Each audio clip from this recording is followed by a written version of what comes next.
Okay, hi everyone. This is Ron McKinney with Potty Do Photo.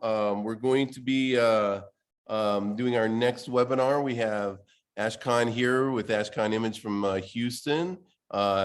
He does this amazing work with both fabrics and dresses, and he's going to be talking to us about that. So Ashkan, can you go ahead and introduce yourself to everybody? Hi. Thank you for having me. This is very exciting. Thank you for everybody to attending too. I'm Ashkan. I've been doing photography since late 2000s. My background is pre-med. So starting with reading Louis Greenfield book in a library when biology was too boring. Dance photography and photography was my main hobby at the time. 2012, I became a professional photographer as a portrait photography and casting. 2015, late 2016, I started doing my dance photography, and after that, it's kept going very well, and it is the main focus right now.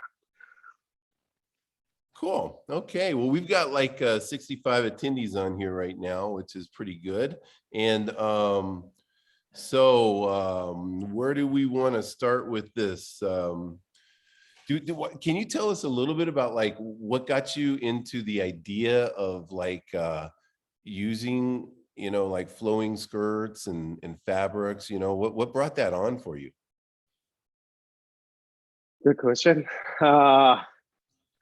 Fabrics always was complementing the dance photography for me.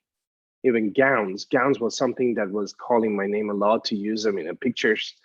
After doing a few trial and having few fashion stylists or designer in Houston helping me on the session, and we got a very good return and a lot of questions, a lot of following, a lot of likes and everything. After that, we said, I find that this is it. This is what I want to follow with and keep going. Drama, fabrics, and making a combination of the movements with the composition of the dancers. I find it the strongest way to expert my art, more cleanly, more. Okay. I think you actually, when we were talking earlier, you're going to like show like your very first shoot with using some fabric or skirt or doing it in this manner. Is that right? Or did I miss something? Say it again, please. Did you say that you have like a picture from your very first shoot that you were going that you did in this manner? Yeah, I have it. It's not the very first shoot. For very first shoots were in the street. So Omar Robles was one of the person that was inspiring me a lot to do photography in Houston downtown, and that was right after the Harvey hurricane. So downtown was not in a good shape. I really wanted to document it, so I started reaching out to the dancers. We went to the street and got some pictures. That was the starting. You can see it on my Instagram. If you go much lower, you will see some street or on my website. But on the studio, the first week of the studio, this is how we started with the fabric. And if you want me to share the story behind of it, this is Chanwei. He used to be a principal dancer with Houston Ballet. My neighbor was a fashion designer. His name is Alan Gonzalez. So I had Chanwei coming in, ask him, do you have anything that I can use? And he gave me this skirt. We brainstormed with Chanwei. I don't have any assistant in this shoot. It's me and Chanwei together, alone. Nobody else, even the studio is empty, one light. And we captured this amazing art because he's an very strong dancer. He knows how to move. I knew how to capture the timing. So this is a behind the scene of it before shooting. Even the concrete, we are on the concrete. Even those days I didn't have a dance floor. Before the edit, after the edit. Handmade backdrop by my beautiful wife. The fabric by the local designer. Very simple fabric. This is something that anybody can do. I just put it together and making a skirt. Just the movement in it was very powerful. The way that he's expert in it. That's how everything started with the fabrics. Okay. I want to let everyone know that if you have any questions, we'll be answering questions as we go through here. Be sure you're putting your questions in the chat and then I'll be following those, and I'll be asking Ashkan as we have a break, and I can put in the questions. So do you want to go ahead and start showing some images then? Absolutely. So I can explain a little bit. On the left corner of the screen, you can see the numbers of the camera and everything. So I do not want to explain it on every single shot. I know everybody has such a question. At the beginning, I was shooting 1/25, which I do not recommend it, but I got it sharp on this shot. F9, ISO 125. I'm using 7200 Mark II 2.8 on Canon. And my camera is Mark IV and 5DS.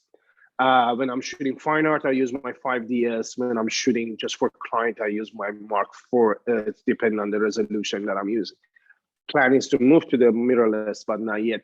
I'm on 95 millimeter focal point. So I just mentioned on this picture, if you want to look at it, is right on this corner. All the pictures have the same information for you. You can screenshot it. I believe Ron is going to share with you all these pictures after the Are you going to go webinar, ahead? so you can have it as well. Do you want to go ahead and share the screen so they can see the pictures? I'm not sharing it right now. No. And that's what I was trying to say. I'm sorry. It's all right. I thought I'm sharing it already. Not yet. No. My bad. No worries. Yeah. Okay, going on. Here you go. Okay, now it's coming up. So here you go. Right there, this is a picture we were talking about, everyone. I'm sorry about that. So yeah, Chanwei, everything I explained. If you have any question about it, please feel free to send it over. The numbers that I was talking about, they are all here, right on the left corner of the screen. So if you want to take a note or not, is up to you. As I mentioned, Ron is going to send you all update email with these pictures on it for future if you want to study it. If you guys are interested about lighting here, this is a one light and is on the top of his head, almost 6 feet above his head. You can see it here. That's my favorite light. You will see it almost on every picture. This is a 1000 HD Elinchrom inside the 7-foot octagon of Elinchrom. It's one of the best light they ever made. The diffuser and on it is extremely good. Extremely recommended if you have a huge spot like mine, because the softbox is very, with the light together, it's kind of over 30 pounds. It's very heavy. You need a heavy duty stance and everything for it to have such a lighting up there, but we are having other options coming up. You can study it later. This is recent shots. This is one of the shots that was very favorite on Instagram. That's why we put it here to talk about it. Younger dancer, she's not a pro, she's still a student. I was hired for this shoot. She is not a collaboration. And very simple fabric is it's a very sheer fabric that we find in a local fabric shop. We made a skirt out of it. I make more after that the skirt shot, we start making the skirts, because we find out the skirts are pretty helpful on every single shot, long and flowy. This beautiful Sophia, that she's from Atlanta, I guess, she just jumped and tossed it back. It was very impromptu. We didn't talk much about it. It was just a matter of the timing that we got it together. Lighting wise, I have 2 rims coming from back. When later on we'll talk about what kind of the rim I'm using. I have a very small top light. That's it. No front light, no field light. It's all rim and top. And you see the other numbers on the left corner of the screen. One of my favorite shots too, because she's only 16 and she's able to do such a strong pose. That's why I put it here to talk about it. One of the other questions I get a lot is why I'm not leading my backdrops. It's not written in any textbook, such a lighting. I'm not doing it because I like it the way that the drama is coming out of it. A little bit on the floor is separating the colors of the backgrounds from the subject is one of the favorites, and dancers likes it a lot. And as far as you're not, my style is not putting direct light on the dancers. There are some exceptions coming up, but this is one of the good example. When you're not putting a lot when you are putting a direct light to your dancer, to me, you are killing all the aspects of the muscles, all the good shadows and everything. So rim and top is my favorite, is all go, every time go. Just I change my top lighting depending on what top light I'm using. But my rim is always the same. And then Always the same. And then you pretty much use that top light on pretty much all of your shots, All of the sessions. and is it attached to the ceiling, or do you have like a No, I will show, most probably it will come with one of the pictures. We will see it more in option. This is very small top light, no? This is a 1x3 impact, $60 softbox on the top. This is not a rocket science at all. I had it for a while. Now I upgraded with a better one, but still was providing a lot of good lighting from top. It was a smaller, that's why I switched it to the larger one. Excuse me. But two rims, my rims I can mention right now since we are talking about it. They are 1x6 Pro Photos. One of the all-time favorite. I don't go anywhere without those soft boxes. So it's a strip box then? It's 1x6 strip, and I have a grid on them. I mean, make it as controlled as possible to be able to get these lines right at the front of the dancers or the back of the fabric. And up on top, is it always an octabox? Because Stephen was this is not the octabox. This is a 1x3 another strips. Oh, 1x3 up on top, right? Yeah, right now is a 1x2 on top. On the right corner, you see my octagon, but it's not going off. I'm not syncing it at that moment. Is for another moment. Here you go. You see the octagon right now, very huge here on the right left corner. Again, it's not going off. I have it not synced. Same lighting at this shot. Now they have it on Silken Kelly. A lot of people know her. She's very known on social media right now. Same fabric as the first shot, different background. An amazing strong dancer in a back arabesque. Here is the result. The highlight on the feet that you're seeing and the separation of the fabric is coming from the right side rim over here. The light that you're seeing over her arm and over her hands are coming from this light. Simple, 1.3 is on the boom. And you see the corner of the rim light from back there. There will be a light I'm sure there will be a picture coming up that we can look at it all together. But octagon again is not going off. This is one of my favorite shots because of the separation of the background. It's very hard to get such a picture on the white background. Time to time you get a lot of pixelation and everything. Here you will see it too, but it's a low res. That's why you're saying it. And then Stephen is asking whether do you look at the pose and then decide which is the main light, the overhead light, or the light coming in from the side? Or yeah, that's a good question, Stephen. Yes, we ask the dancer to, if it's impromptu, show the pose, then I'll set up my lighting for the pose. Right. If we talk with her, we already know what is a pose, and I have my lighting going on. If this helps more, I have a huge studio that helps a lot. I have 8 lights always on my sessions. And with my trigger, I control what light I want to go off and not going off. So I have groups. I have all lights on group 1. Second group is just my rim and top. Third group is just fill light from anywhere that I have it, or if I have a beauty dish going on, something.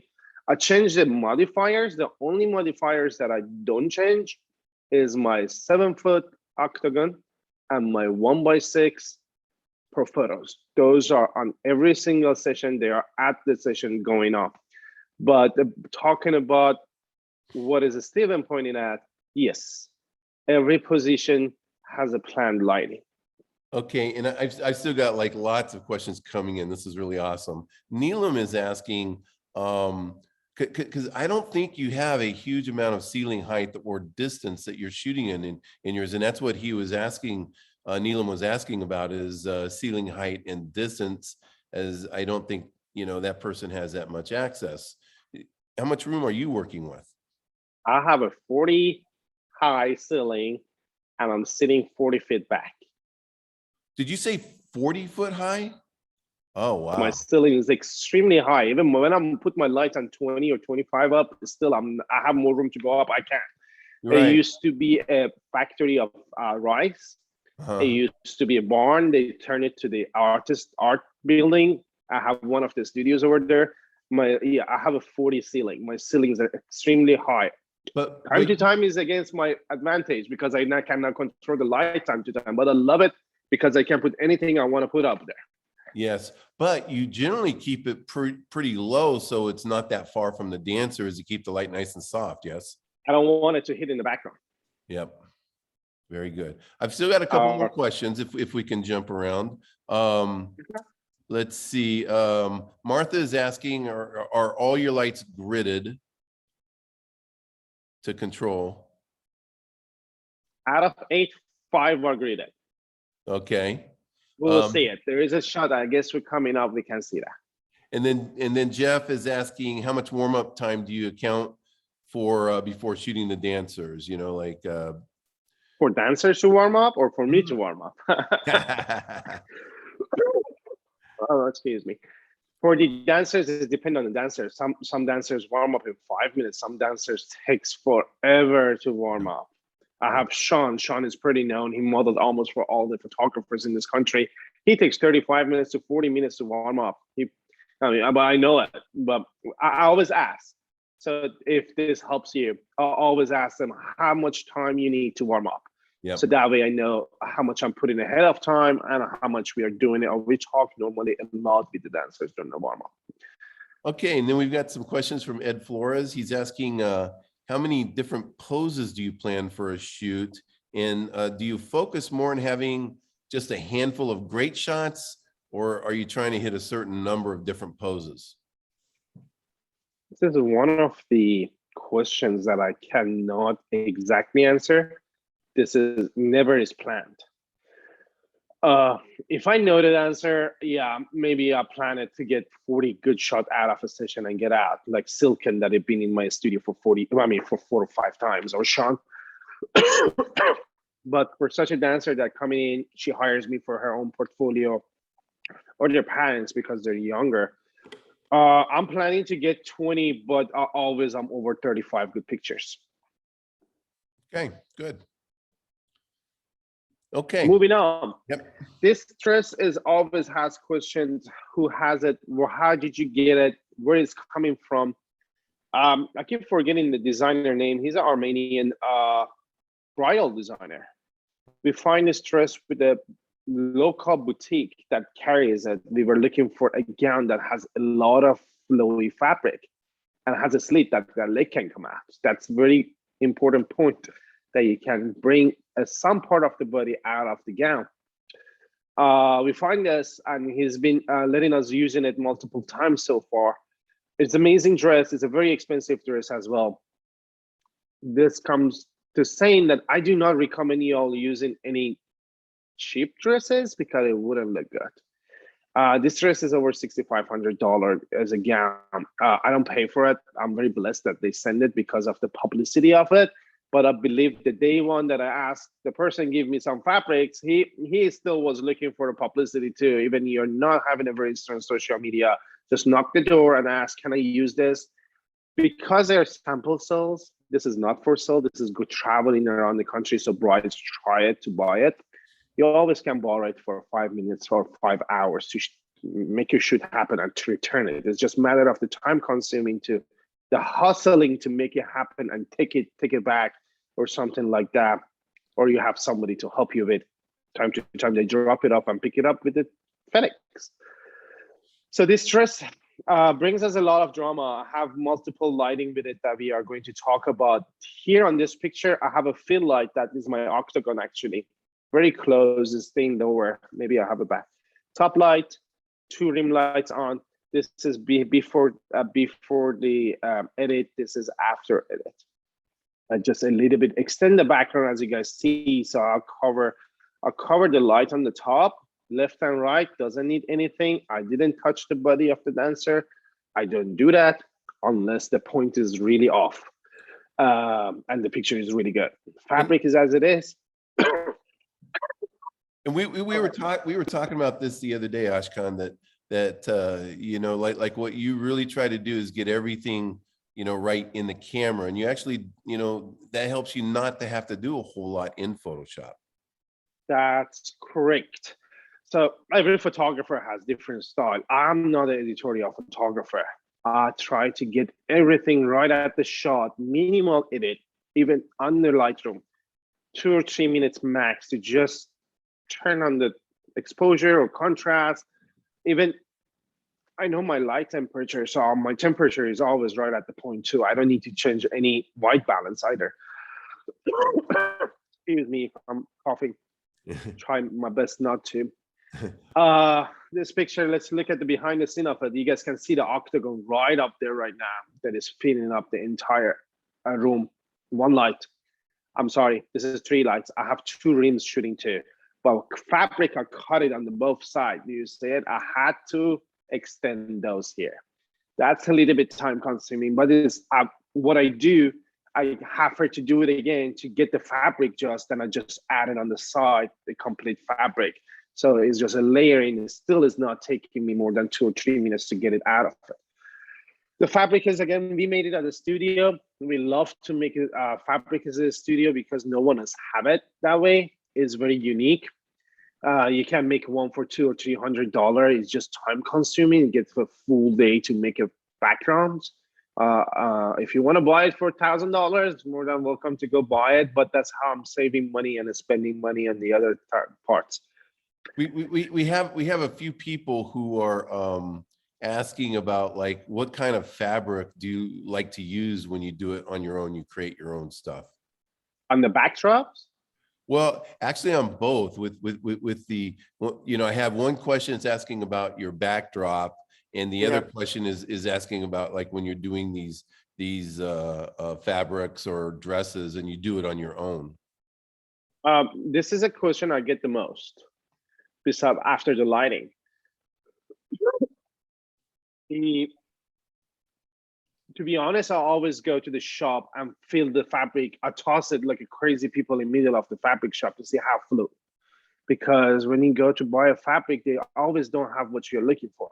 But the part of the shop that I go to is a chiffon or is a silk, or any sheer like this background. This is $11,000. It's a 11 grand dress that she's having on. This is not something I made. This is coming from the designer. But for the something like this that we made, we just went to the fabric shop, local shop, and we just, like a crazy people, I was tossing fabrics. I said, okay, this one flows very well. Let's get this one. And we gave it to the sawyer, somebody to sew it for us and make it just the top to be able to have a hook or having some elastic on it to stay on the belt. That's it. It's a very simple 8 or 9 yard fabric. It costs $100-150 to buy it. And we do 5 or 6 of them a year. That's my goal. Every quarter we make 2 at least, so I have a new one to try. And normally younger dancers, for your client, that's a very good thing. They want it. They want to have something new that coming out of your wardrobe for them. But this is not something that I can make. This is something somebody put hours of the hand to make the dress, and I'm just lucky to grab it. For the backdrops, excuse me, water. For the backdrops, Jerry's is very close to my studio. I always have them whenever they have such a large canvas to call me. We go in and if their stock, especially with the COVID, is very limited.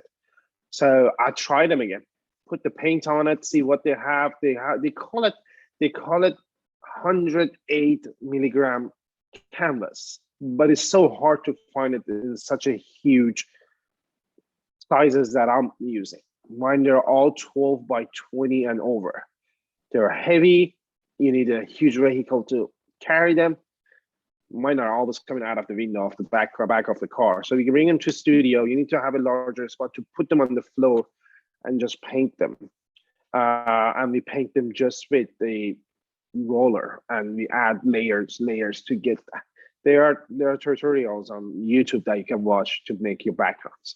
But any canvas works. What I recommend you not to do not get the light canvas. Light canvas get a lot of wrinkles. You will regret it because they're cheaper.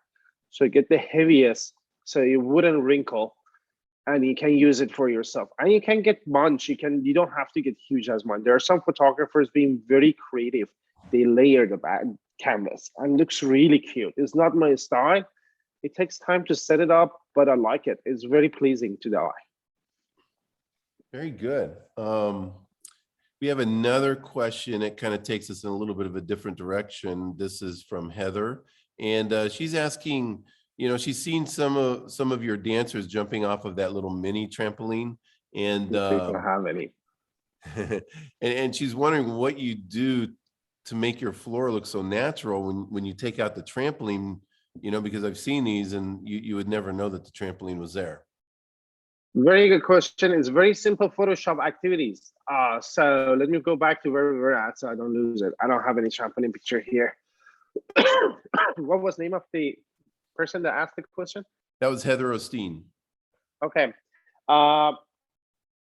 Just get a picture with the dancer staying on the corner of the shot, zoom on her and have the center empty. Then put the trampoline with the same lighting. Don't change the lighting, don't change your aperture, don't change your zoom, nothing. Set everything for the trampoline, but don't put the trampoline there. Take a picture of your dancer doing nothing right on the corner here of the background, maybe. Then put the trampoline to the center, have her take a pictures.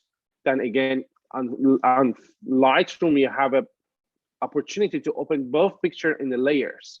So you open my pictures and layer in Photoshop. Then mask the bottom of the picture from the second one, and that way you get rid of your trampoline in less than a minute. Yep, perfect.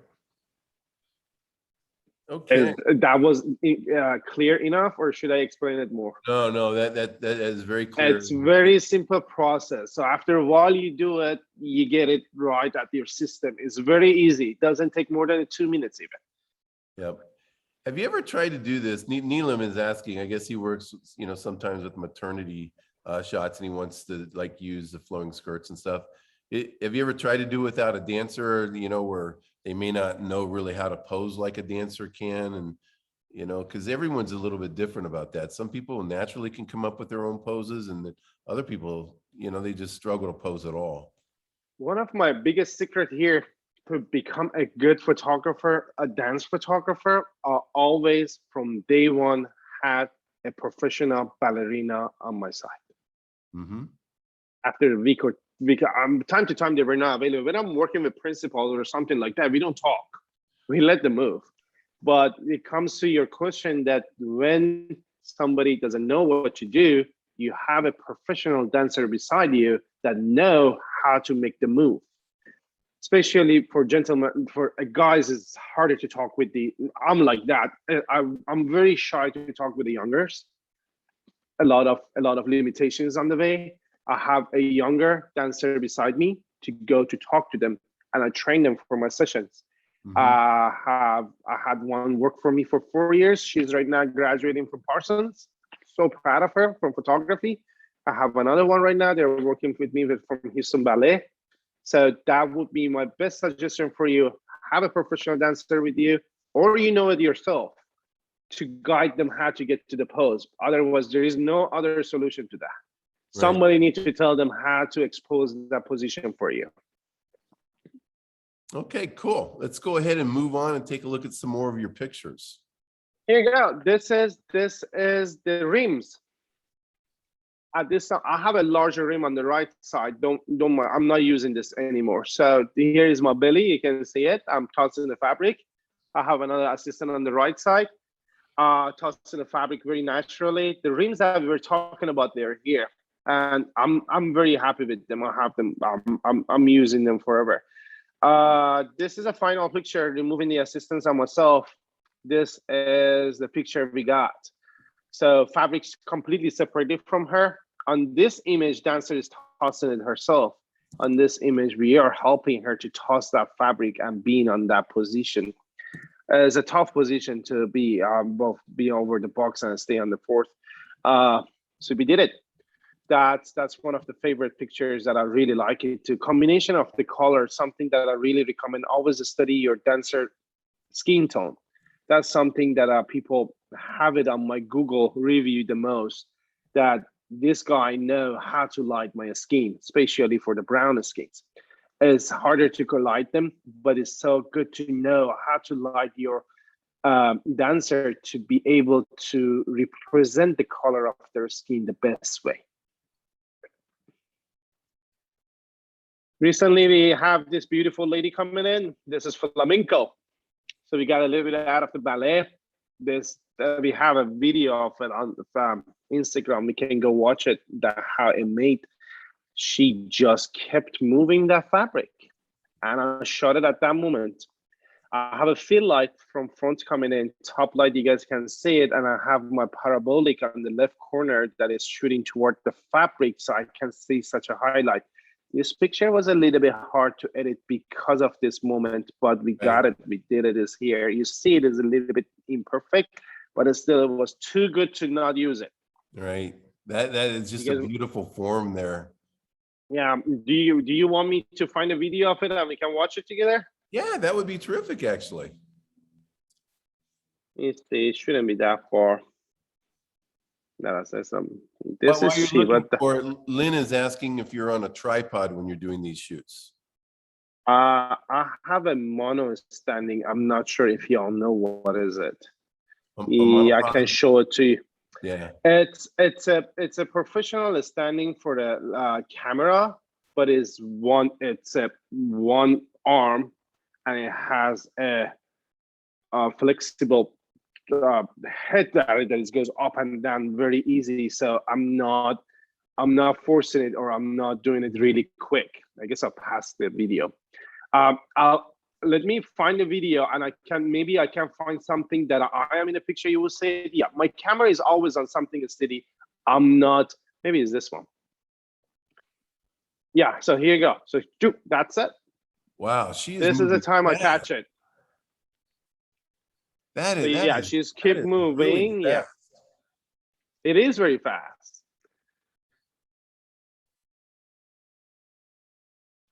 And she was doing it amazingly. So I just watch her one round, round two, I catch it. It's a matter of the time. You can see the light set up actually right now at the studio somehow with this video. Now, when you do this shoot, in other words, you've got the video here, you've got a lot of ambient light going on here. But you know, you need to have a very short flash duration to really freeze everything the way that you're doing it.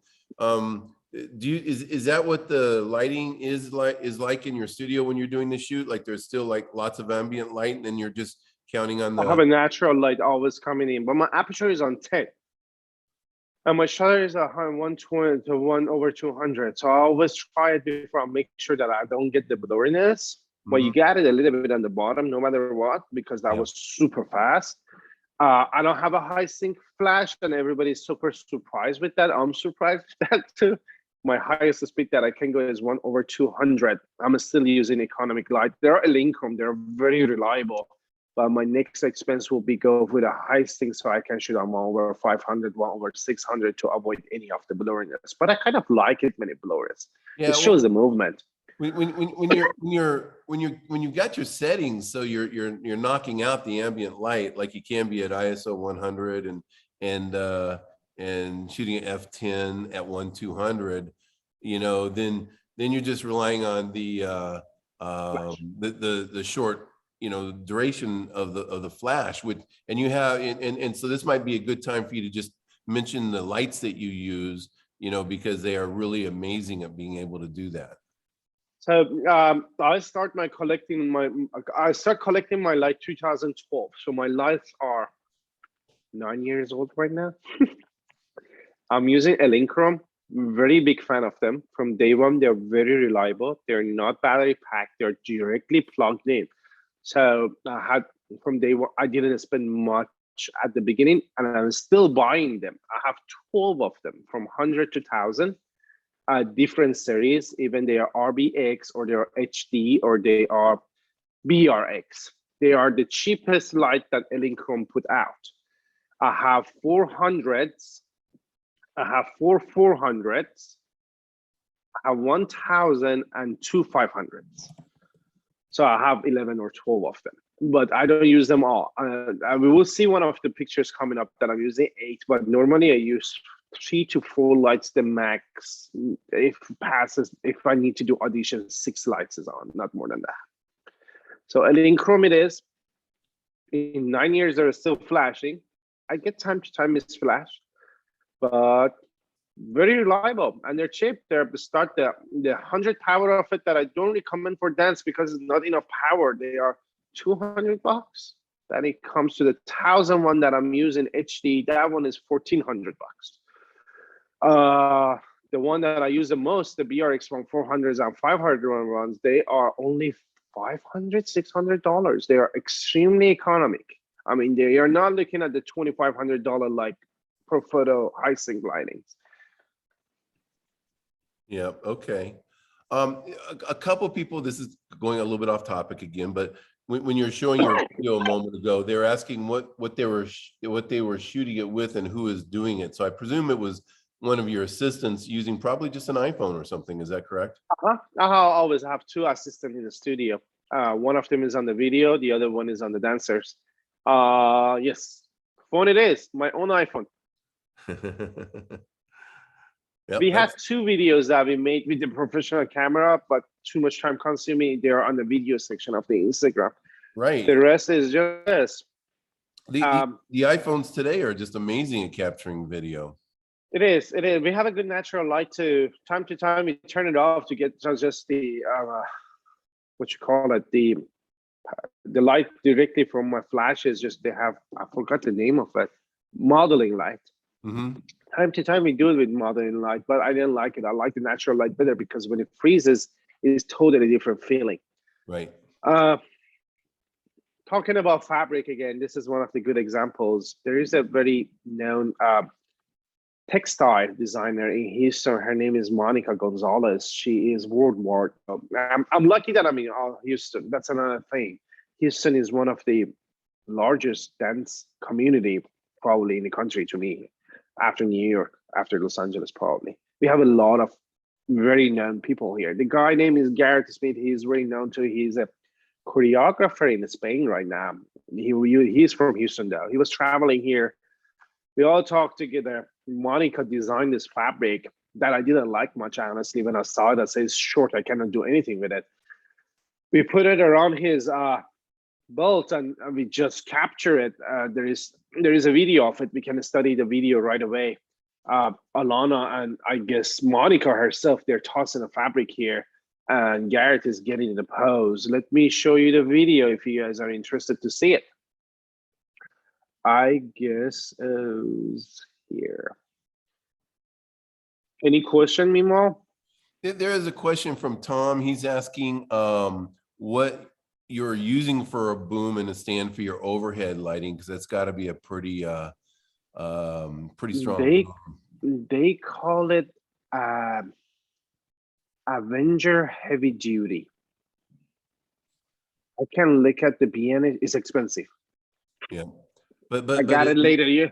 You can't be having like a light falling down on one of your dancers in the middle of one of their moves. So we put the video recently. It happened on me. It didn't get it on the dancer. I made a mistake. Hold on. Let me see if I can pause this. Here you go. So it's hard to see, but I did do my best. So if you follow the top light, the boom is coming. Stand coming here. It has a 3 legs here. They call it Heavy Duty Avenger. They are amazing and reliable, but you need to be very careful. I can search it on B&H and bring it up too. You need to be very careful when you go too high. Do you see my ceiling here? mm-hmm. Yep, that's pretty you need amazing. to be very, you need to be very careful when you have it so high, and if it's heavy, time to time I put my octagon on it. You need to be very handle carefully. And recently I got one more. I have 2 of them because I put my octagon time to time as a top light and do double because we have some samples coming up. Moving on, let me bring the Lightroom back. So short, long story again, handmade textile for the shoot, for this session, light coming from back. I'm not very happy with this lighting. If I had a chance, I would change it that day. Probably I was not in a good mental health that day. I couldn't decide it well. I could make her muscles more appear and less light on the background. I was doing something wrong. It happens to everybody. You cannot catch it right away. Later, you regret it. I wish I would, but I didn't. I could do better on this session. It was late. When it's late night, I'm not thinking, well, I had it last night one too. It didn't come out good. Here you go, full lights. Getting out of the drama. We can see it set up here. So I have a video of us. We go look at it too.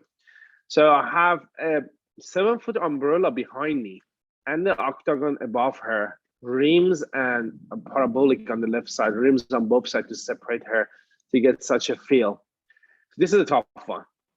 There's no way that you can control that fabric. There's no way that you can control anything here. It's just you and dancer just watching each other and capture it on the right timing. As one of the sessions that I'm really proud of, I was inspired from a photographer from Russia. He did it for a fashion. I do a lot of body paint, so this was he did it with the model just for a very upper body shot, and I thought about it that do it just with the dance, and it came out really strong. I'm really liking it. You can see more. This is my new top light now. So I switched at 1.3 impact to the Ellen Chrome. This is 20 by 51. Is larger. You get more light out of it. You don't get that fine lines anymore. So anytime I want to get that fine lines over the shoulder, I switch it. But this one, it provides the softest light from top that I find it out. I really like it. Now here I have two umbrellas shooting toward the background. And my rims are over there to separating and the octagon from top, giving a lot of key light toward my dancer. And there's one behind me here. Let me see the video of it. The video of this is very interesting. If I can find it very easily. Here you go.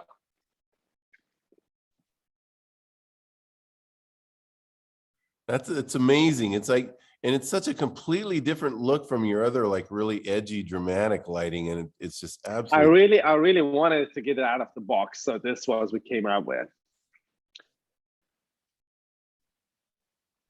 Yeah. So the dancer get a lot of credit here too. Moving like that is not easy because we were asking her to move like that. She was not copying it. I need that fabric to look like that. I was picturing it, and she was just trying to get it. This is one of the shots that we repeated a lot. I can say that. The rest, time to time, I get it up to 5, we are done. This time we tried 15, 20 times to get those shots. Right.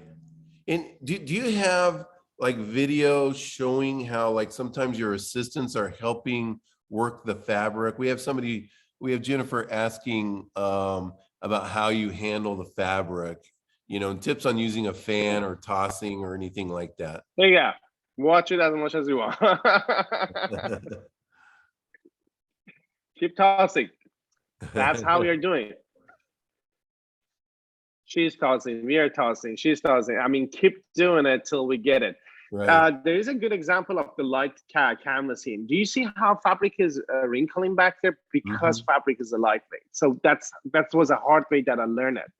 Yeah. And the heavy duty stands are showing on the right side and left side. You can see them both very easily. They have arm that you take it up and down.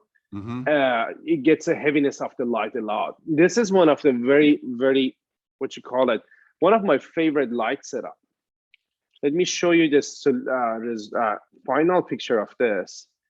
Here you go. So let me be able to pause it at the time. Here you go. So actually, the light I have that be my parabolic on the top with the other one with my top light at the same spot. The top light that we have longer, it provides such a nice and very smooth lighting over her head and over her shoulder, all to the floor. Even this light that you're seeing on the floor is coming from that long top light that I recently got from Elincrom. It's a 12-inch, I guess, or 15 inch by 24-ish. We talk about it, or maybe larger, 31-ish. It provided very soft lighting, but my parabolic is providing the light on her chest. Reams is bringing these lines over her shoulder and the dress. And probably my big octagon is providing a fill light to get such a look on the picture. So we're talking 5 lights here to get that shot, but I'm in love with it. It's so hard to get it because you need such a big studio to be able to put those large lights in it. Mhm. I'm sorry if you don't have it, but work for it, you will get it. I didn't have it either. I was sharing the studio in 2017 with 5 other photographers. Okay, I've got a few questions that came in now. So let's what lens do you typically shoot with? Is it an 85 or? No, it's 70-100 Okay. every day, every time. Okay. And usually like what distance are you at? Are you closer to 200? 25 foot back. Yeah. But I mean, what If I had more room, I will go back. Let me see if we can see it. Hold on. I'm sorry. Go ahead, Ron. I have one video I can show where I'm sitting at. Yeah, I'm just curious, like what your lens is at on a 70-200. Is it closer to 200? Or is it closer to 70? It's and the pictures are all sitting. They're mostly, I cannot do 200 unless I'm doing upper body. I'm not that far. It's normally between 125 to 170. When we go to the pictures, I'm saying this one is showing what I'm using actually. I mean, here you go. This is where am I at? Way back there, way low. And that's the setup I use for my camera on it. Yeah. Fastest way to bring the camera up and down. And that's my 70-200. Those are the electrons that we are talking about. This is one of the only videos that we made it with a professional light.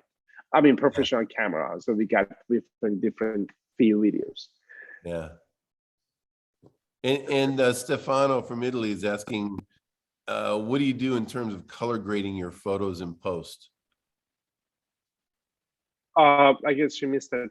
I know the temperature on my lights is 5700. I don't change it. It's always same.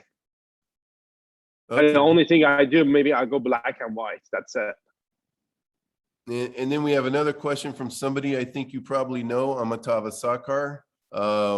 He is asking if your pictures are always cropped with a square ratio, even when you deliver to your clients.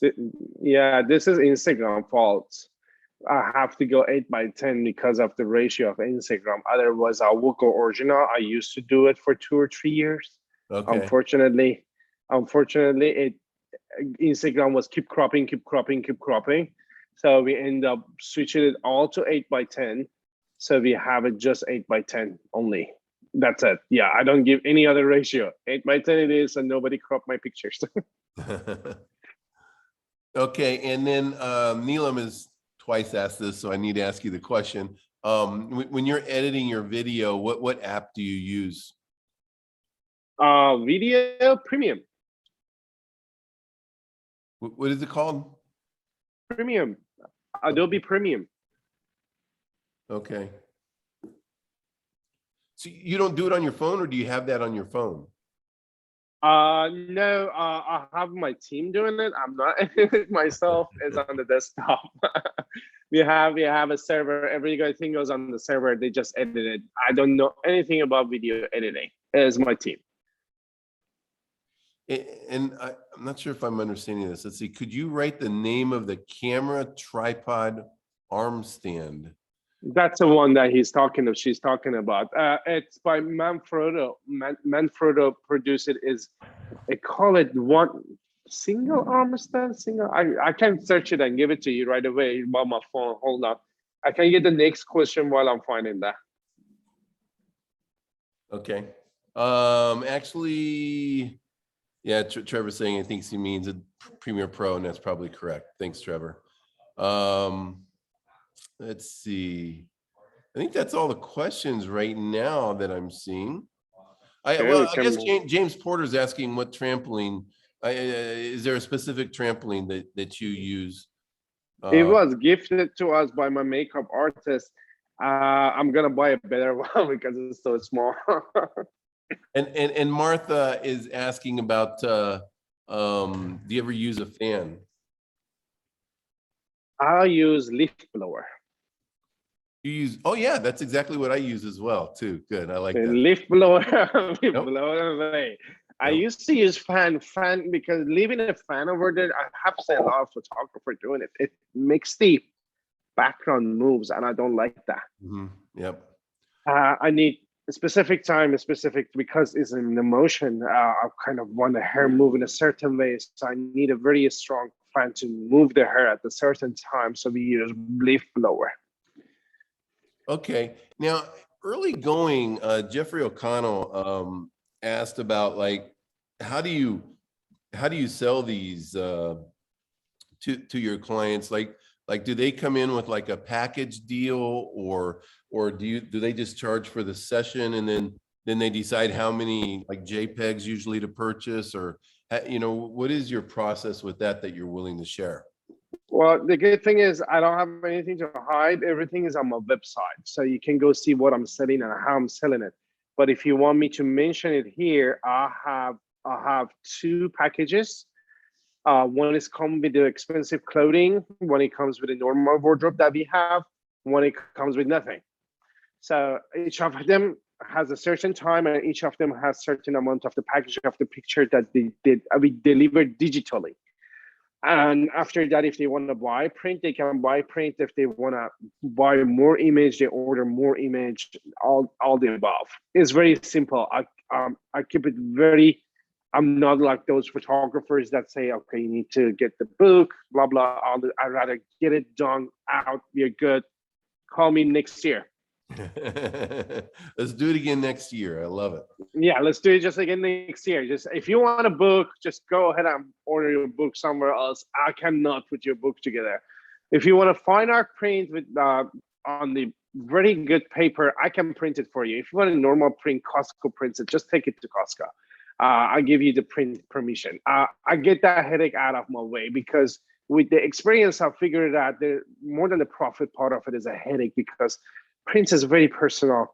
It's very personal. If somebody likes glossy, somebody likes luster, somebody likes fine art, and they don't know what they like because they are not into it. Unless they know what they exactly like, I can't help them. But when they don't know what they like, just go ahead and print it yourself. Yeah. Along those same lines, in a sense, Stephen asked the questions about compensating your professional dancers. Do you compensate them? I'm going to preface that also because it's kind of like many of us will use professional dancers whenever we can, and I typically sometimes compensate them myself. I sometimes do a TFP. If you're a beginning photographer and you're working with a professional dancer, you'll probably want to compensate them because in essence, you're getting more out of it than they are. When Ashkan is doing this sort of imagery, there's much more of a give and take, but like when like Melody comes over or one of the other professional dancers, is it just a collaboration, or do you actually pay them sometimes? How does that work? Honestly, we have a lot going on in our studio. They're very different version of it. So I can simply like this. We collaborate, we pay, we get paid. So it depends on the project, everything changes. Mhm. I have a fine art project, so it's on my name and last name, ashkanroayaee.com. So you are more than welcome, go check the website. I sell art on it. They all want to come in for it because I give a percentage of the sale of my prints out of it. So they come model, they get the pictures, and whenever I sell my fine art, I write them a check and thank you. We sold this piece, and pieces are selling extremely in a good way. That way I can say I pay my rent of the studio out of my art sale just a year. So that's a part that I'm doing with them. Time to time, I hire them for commercial. Because when you become a good dance photographer, companies call you because they know that for dancer will work with you, not anyone else. So they call me. I say, okay, you need to pay dancer this much for this project. That's the time that we get paid to bring them for the project of the dance or whatever we are doing commercial. Uh, I do a lot of collaboration, not paying them or commission or anything when I have a new session or new style coming out. So I have some idea new that I'm trying to sell it to the youngers. That's a time I call one of them. This is the idea. Do you want to come in to give it the trial? They will say yes, most probably, and they will come to trial. They get just the pictures as a thank you, and I'll use the picture for my own advertisement or something is coming up. Yep. So it's 3 way that we are using it, but they're all happy way. They are always, both sides is very happy. Yep, exactly.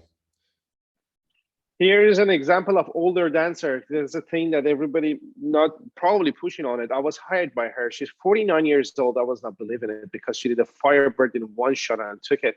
The dress is by a local designer, one light, top light, and I have 2 rim coming toward her to separate her. Same favorite background. Amazing shot. She was hiring me for a portfolio. This is the behind the scene. I have a top too. This is one of my favorite lighting for canvas backgrounds. Coming from top mostly. It separates all the shadow under the chin and shadow under the arms and everything, and brighten up everything without no fill light from front is one of my favorite lighting. This is a good example. She's younger. She's 16, 17. I was hired. The dress was sent by a designer from San Antonio. She wanted me to use this fabric, and we used it. I guess it's me. There is a video of this. We can watch it too. I'm standing on the stool over there, tossing the fabric. I have rims coming toward her, and you see the parabolic here is brightening her up. Let's go find a video of it so we can talk about. Wow, sorry, it's thundering here. If you're all hearing it, No, I don't hear it at all. Okay, it's Houston. We get this a lot. Let me find out where we need to go first. By the way, everybody can see Ashkan's IG right there. If you're not following him, that was it right there, Ashkan image. Here you go. So yeah, I'm on the stool. Makeup artist is working on her. I'm bored, obviously, because I'm not behind the camera, tossing it, and I got it. I trained my first assistant to be able to sit behind the camera. That way the light goes faster. Light is something that no one else can do beside yourself unless there are light set. You can set up the light. So my first assistant, time to time, she go behind the photographer, behind the camera, and she's a professional ballerina. So I go to the front and I help with the more complicated concept. And as you see on my walls, arts are hanging. Every month I have an art show in my studio. So people get invited to come to the studio to buy the art. And the lady, actually, you guys are seeing, I'm not sure if there's any Cuban here right now or Latina. She is Lorna Fejo. She is a former principal dancer of Cuba. And if you're a dancer, you know how important is that. She's very known. She comes to my studio time to time with her own students. I mean, it's a blessing. She is a master. I mean, having her over there is a big time. So she helped her own student to get in the pose to get the better imagery out of it. Moving on, what we have, this is one of the most recent favorites. I'm in love with it. 16 years old and 18 years old. I mean, nothing is by the rule here. Even the poses, there is no name for this. She's curving is a no on the ballet. The other one is bending so far. The fabric is made by same Alan Gonzalez that we were talking about, the first fabric. He's a big one. He's at New York. He's doing all HBO and other designs. He did his name, but he sent me pieces time to time. I ordered this for him. It's like a corset. It sits on there. I'm gonna show you the video of it, but let's see the behind the scene first. You mentioned earlier to me that Lois Greenfield was, one of your early inspirations. This is very Lois Greenfield. Lois Greenfield, that's correct. Yeah. She goes very minimal though. I get it. I add a little bit more spice on it, the background or other things. Yes, that's true. Lois Greenfield is my master. I'm looking forward to meet her in person and bring my books to give her to sign for me on the conference. Again, here you go. 2 lights. I have 2 top. I have my big 7-foot octagon from top, and my key light actually is the one that you guys are seeing here. It's giving a lot of rim from top. So this is something that you don't see it in much textbook. Nobody talks about it. Have the top light come as a rim toward your model, and I have a fill light of my octagon. If we go to the video of it, maybe we can see how's everything happening on that shot. This is lit by two lights, both of them up, one directly above them and then one slightly. That's great. Here you go. Let me pause it. Here you go, two lights. Yep. But here is the advantage of having that such a heavy duty boom that it can hold over 40 pounds of the light. This one I'm talking about. This is my field light right now. And this is my main light that is coming all the way from back. That's it. And here you get another trick here. You don't see much of my photo shoots, but you see it here. I used a darker canvas for the bottom. This is not the same canvas. So I made it darker because I wanted the light not bouncing up and make it darker as it go lower. And we got such a solution here, which is I'm in love with it. And this was a gift to the dancers. So time to time, I do nice thing. So they got on YAGP, they got second award for the duet. And she was living in Houston to one of the dance companies in the Northeast. I invited them and said, okay, this is your gift from me, just coming. They both hired me before for their sessions, but I called them coming because of your duet was amazing. Let's do a session together. An hour session, no hair and makeup, one assistant. I did one of my best sessions ever. Oh, that's awesome. They really wanted it and they killed it that day. Yep. Same day, same girl, same costume. It came out really successful, very dramatic. That's what we're talking about. The roundness of when they're whacking up, that fabric always looks good.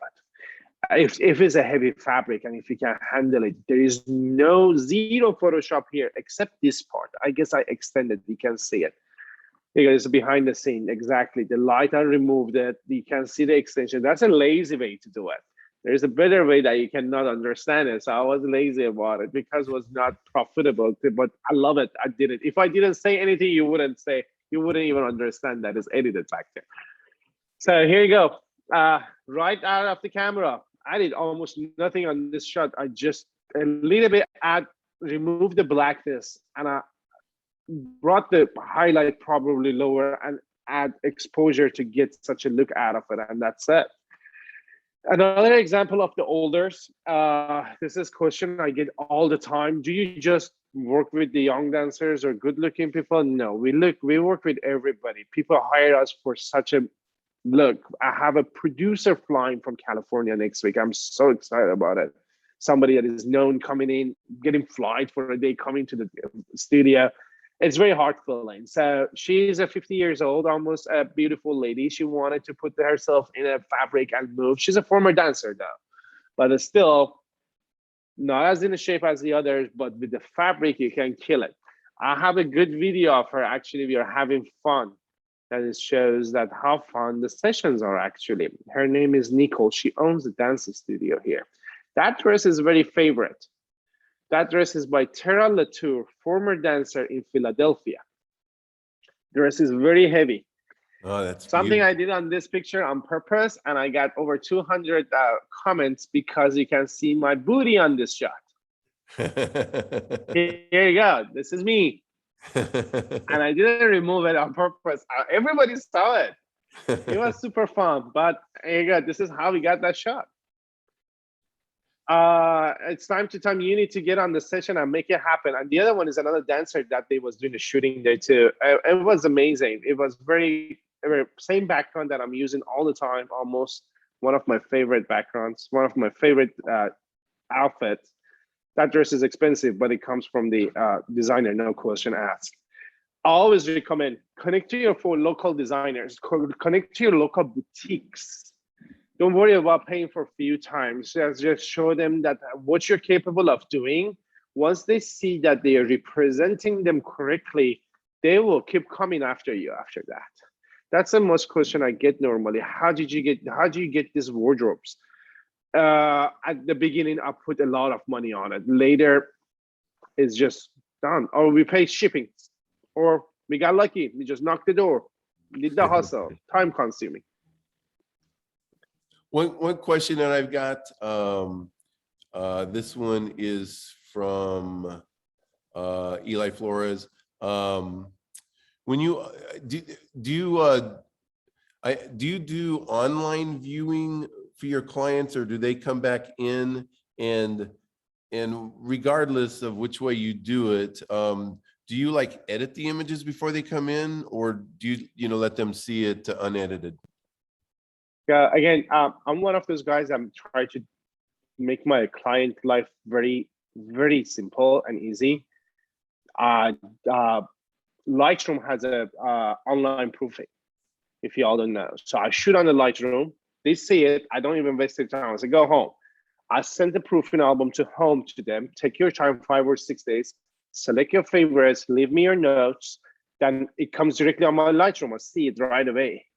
I can show it to you guys if you guys want to. I'll see it right away. I'll read the comments. If it's impossible, I'll just contact them. This is not doable, or it's not my style. I won't touch it that way. But normally they don't ask because I train them that way. On the email, the email that the proofing link is going with it says what I'm gonna do and what I'm not gonna do. So they know if they ask for such extra things, I might not do it. But this is a good example. She's actually a plastic surgeon. She basically asked a lot of things for me to do on her pictures, and I did it, but I charge extra for it. Yeah. This lady had a lot of money for her Photoshop, but she wanted to look like that. I put this picture on purpose here. Consultation is important, one of the most important part of your sessions. You need to understand what is your client vision is. You cannot push your ideas on your client. Let your client understand, tell you what they want, and try to bring their vision to life. She was my first plastic surgeon that is visiting. She was actually flying in from a city, I don't remember where, but she was Chinese. She wanted to show some red in a black. She wanted fabric movement, but she cannot move because she's a doctor. She don't know how to move. Right. So my team and I put the concept for her together. She came up very extremely strong, happy. She left me a badass review as well. But she gave me a lot of very, very difficult Photoshop requests, but we did it for her. It was mostly for her headshot. She was asking me to remove some certain muscles that I had to search. What is it? So basically going back to answer her question is, I do Lightroom. Take a Lightroom, send it to them at home. They pick their selection, leave the comments. I see it on my online Lightroom. Then I click it as a flag it all. It comes to my Lightroom and I'll have it all. I just edit it right away, export, that's it. The best way in the years that I'll find, probably there should be one more way outside. I'll find out about this in the beginning of the pandemic when I was studying a little bit because I had extra time. We used to do the harder way, but this was the best simple way that I find out it's the best way to do proofing, editing, and delivering. And I give them high resolution. I don't hide it. Here you go. Go enjoy it. If you need my help on the print, I will help you. At the end of the webinar, if you have a time and if everybody is interested, I can teach you all the process of it, how we are doing it. And I'm doing it by myself. That's the only thing I do myself. I don't let anybody else do it because I don't want mistakes happens on the post-production. Okay, well, let's start winding down a little bit now. We've got another question from Jeffrey O'Connell. He's wondering how long is it that you post your images on social media from the time you do your actual shoot? I used to be in charge of that. I'm not anymore. I'm not controlling it. I have a team that they're on it, they plan it and they do it. They just ask for my confirmation. Time to time, we shoot it today. I post it tomorrow. I really like it. I really want it to go out. Time to time, it sits for a month to go out. That would be the best answer. I don't have any timeline for it, but there is a platform. My team is put the post together. They have the targets about it. They think about it, and they did a good job. Since I gave it up and I didn't do it myself, we gained a lot of followers. So that means I was doing wrong. The idea was much better on improving our social media. Okay, very cool. So is there a couple images or anything you just want to like wrap things up with? And Yeah, I can go very quick. Very huge fabric here. Very favorite fabric dancer coming in from Dallas for photography. You see all the lights going on. I have two parabolic here. One is going off, one is not. Two rims, and must for sure I have a fill light here because her chest is really bright, and fabric has been edited definitely, but it's a very lovely picture and it's very simple. It's very minimal. Going on, the last four pictures as shot. No Photoshop, no cropping, nothing. I don't have a behind the scene of it as it is. Amazing red dress, back of a background, and the concrete. Amazing. Another red dress. This just probably cropped later because you see the parabolic is coming. Again, light coming from back is one of my favorites. 45 rim, any light, parabolic, or if you have any strip, it brings such a look. So let me remember the term for it.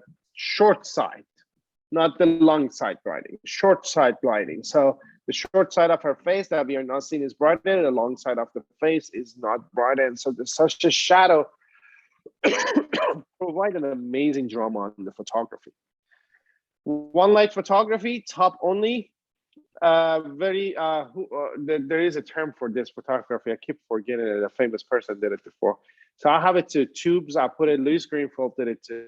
I have a bunch of tubes like this that I put the dancers in it, and I get normal people ordering it too. Just get into it and dance, top light, a lot of drama.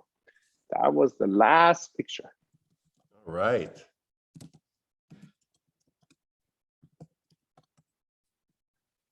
I'm going to Okay. take you guys back to the Instagram, and while we're talking, I can play some videos for us. Okay. Which videos are you going to show us right here, Ashkan? This is a must view. Maybe that's a trampoline one that our friend was asking. 8.7 million views for this beautiful girl. That's the same girl that I give her that shot. So trampoline is removed simply, anything else just cropped. That's it. Right. This is one of the pictures that all the lights almost are going off because I want to make it bright. I'll call it at the studio Point Magazine lighting because it's very Point Magazine style lighting, coming brighten up the background and everything.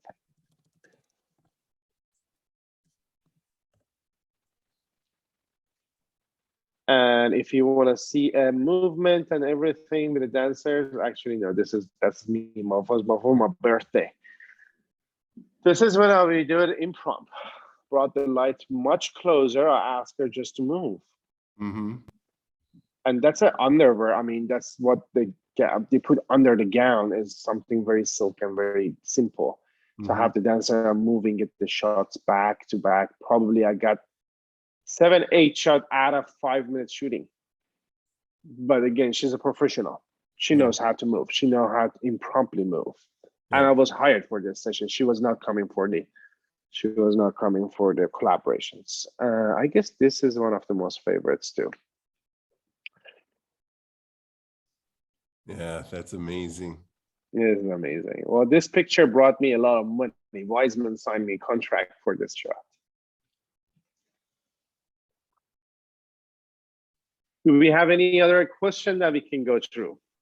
I think we are pretty wrapped up on our questions. And everybody is talking about how much they appreciate being able to see everything you're doing and you're sharing all this. They've really loved this. So amazing. Here is non-dance. This is a maternity shot. Oh, there we go. This goes back to our original question. So yeah, so a lot of people hire you for different, and you see the lift blower, you see the assistants, you see all the lightings. Here you go, bingo.